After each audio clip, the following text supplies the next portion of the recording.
이제 그래프가 무엇인지는 알았으니까요. 그래프를 해석하는 것과 관련된 이야기 나누어 보도록 하겠습니다. 교과서에서는 109페이지고요. 수학 시간에 무언가를 해석한다고 하면은 숫자를 가지고 와가지고 막 자세하고 구체적으로 무언가 할 것 같은데 사실은 그렇지는 않아요. 전체적인 경향, 양상, 상황을 말로 표현해내는 것도 너무너무 중요한 해석 방법 중에 하나입니다.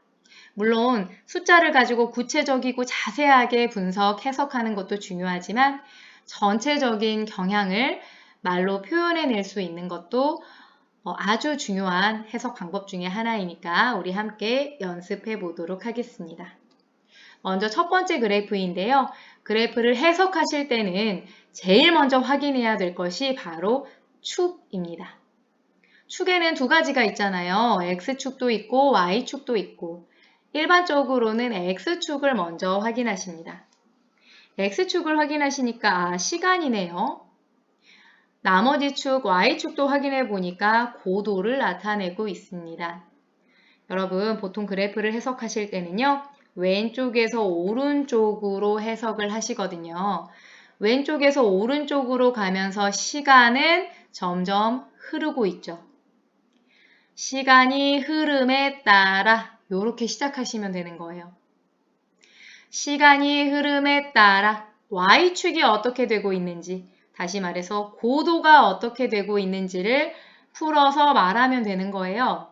첫 번째 구간 보시면은 이렇게 오른쪽 위를 향하고 있거든요. 시간이 흐름에 따라 점점점 올라가고 있어요. 뭐가? 고도가. 이거를 어떻게 표현하면 좋겠냐면요. 고도가 높아진다. 시간이 흐름에 따라 고도가 높아지다가 두 번째 구간을 만납니다. 고도가 어때요? 올라가고 있어요? 내려가고 있어요? 맞아요. 둘 다 아니에요. 변함이 없다. 마지막 구간 볼게요. 마지막 구간은 오른쪽 아래. 시간이 흐름에 따라 고도가 점점 낮아지고 있다는 것을 확인할 수가 있고요. 전체적으로는 이렇게 얘기하시면 돼요. 시간이 흐름에 따라 X축 먼저 확인하시는 거예요. 시간이 흐름에 따라 고도가 높아지다가 변화가 없다가 다시 낮아집니다. 라고 해석하시면 되는 거예요. 어렵지 않아요. 그냥 본대로 읽으시면 돼요. 두 번째 그래프 보실 텐데요. 두 번째 그래프는 아래 그림의 대관람차랑 관련된 그래프입니다. 여러분 놀이공원 가서 대관람차 다들 타보셨죠? 대관람차를 타보면은요.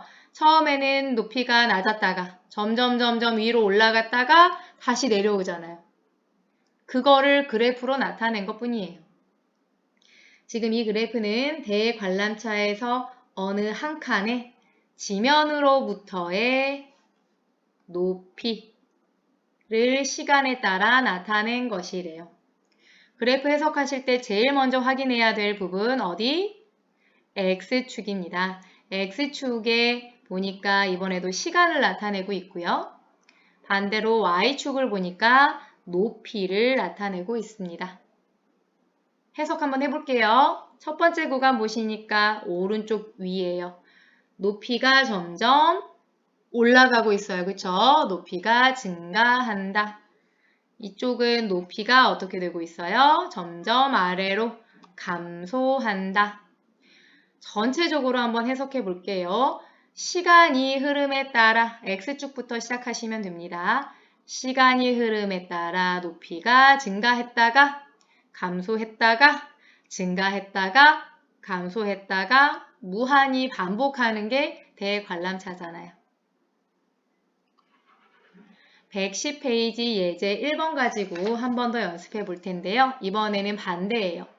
그래프를 보고 해석하시는 게 아니라 반대로 해석된 걸 보고 그래프로 나타내 볼게요. 오전 몇 시간 동안 기온이 변함이 없었다. 그런데 그 후에 기온이 올랐대요. 그러다가 다시 몇 시간 동안에는 또 변함이 없었고요.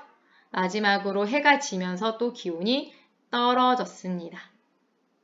이거를 그래프로 나타낼 텐데 당연히 Y축, X축부터 시작을 하겠죠. 우리 X축에다가 무엇을 표현하는 게 좋을지 문제를 보고 판단해 보실 텐데요. 지금 전체적으로 보시면은 무엇이 흐르고 있어요? 그쵸? 시간이 흐르고 있습니다. 아, X축에다가는 시간을 표현하면 좋겠구나. 여러분들 문제를 많이 풀어보시다 보면 이것도 판단이 점점 쉬워져요. X축에다가는 무엇을 표현해야 되는지 많은 연습을 통해서 빨리 판단할 수 있도록 했으면 좋겠습니다. 그러면 Y축에다가는 무엇을 표현하면 좋을까요? 그쵸, 시간 말고도 뭐가 나와 있냐면 기온이 나와 있습니다. 아, Y축에다가는 기온을 표현해야 되겠다. 해볼게요. 처음 몇 시간 동안은 기온이 변함이 없었어요. 몇 도인지는 모르겠어요. 근데 변함이 없었대요. 그러니까 위로 올라가지도 않고 아래로 내려가지도 않고, 그쵸?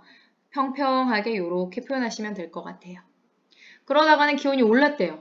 기온이 올랐으니까 시간이 흐르면서 점점 오른 거니까 이렇게 대각선으로 표현하시면 좋을 것 같고요. 다시 몇 시간 동안은 변함이 없었다. 여기에서 유지 이렇게. 그러다가 해가 지면서는 기온이 떨어졌으니까 위로 그려요? 아래로 그려요? 아래로 그리시면 되겠습니다. 시간이 흐름에 따라 점점 떨어지는 모양. 가장 유사한 그래프 고르니까 괄호 2번의 그래프가 되겠네요. 여러분들 수학 시간에는 이렇게 뾰족뾰족한 그런 그래프들을 많이 만나실 텐데요. 사실 우리가 일상생활에서 만나는 그래프들은 이렇게 뾰족뾰족하지가 않아요. 부드러운 곡선으로 이루어진 경우가 훨씬 많습니다. 그래서 그래프를 한 번만 다시 부드러운 곡선으로 그려보려고 해요. 제일 처음에는 변함이 없다가 살짝 올랐다가 또 변함이 없다가 떨어집니다. 왜 이렇게 부드러운 곡선으로 그래프가 표현될 수밖에 없는지는 고등학교 가시면 또 배우시거든요. 한 번만 더 연습해 볼게요. 111페이지의 예제 2번인데요. 이 문제는 이제 숫자를 가지고 아주 자세하고 정확하게 해석해 보는 것도 한번 연습을 해 보겠습니다.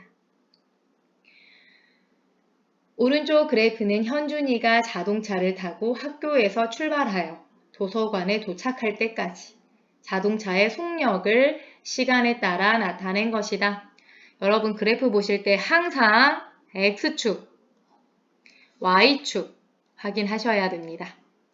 괄호 1번입니다. 자동차가 가장 빨리 달릴 때 속력은 분속 몇 킬로미터인지 구하시오.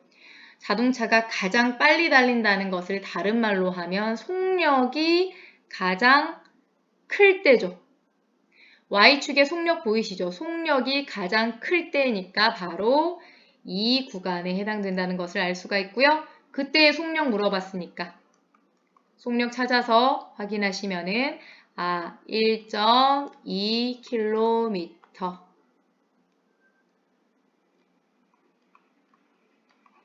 분속 1.2km이구나 확인하실 수가 있고요.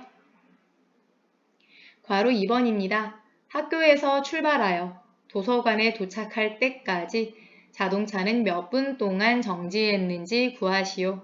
정지했다는 것을 또 다른 말로 표현하면 속력이 0이었다는 말이잖아요. 그쵸? 속력이 0인 곳, y값이 0인 곳, y축이 0인 곳을 찾아보시면 바로 이 구간에 해당됩니다. 이 구간에 해당됩니다. 보니까 5분부터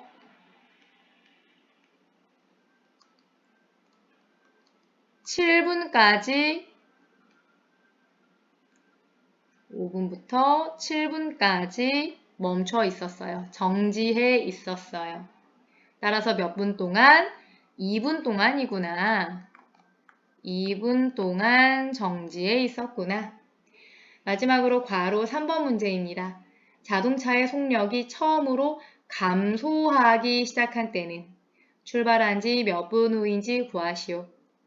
지금 처음에 보시면은 여러분 그래프가 이렇게 오른쪽 위를 향하고 있거든요. 속력이 점점 시간이 흐름에 따라 다시요. 시간이 흐름에 따라 속력이 점점 증가하다가 유지되다가 감소하기 시작합니다. 맞죠?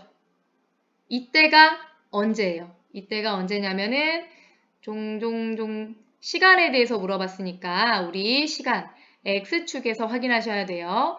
종종 내려가서 확인해 보니까 출발 후 4분 후였구나.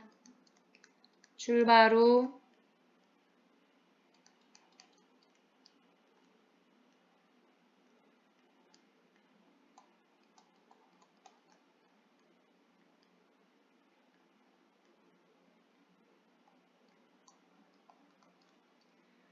출발한 지 4분 후에 처음으로 속력이 감소하기 시작했다.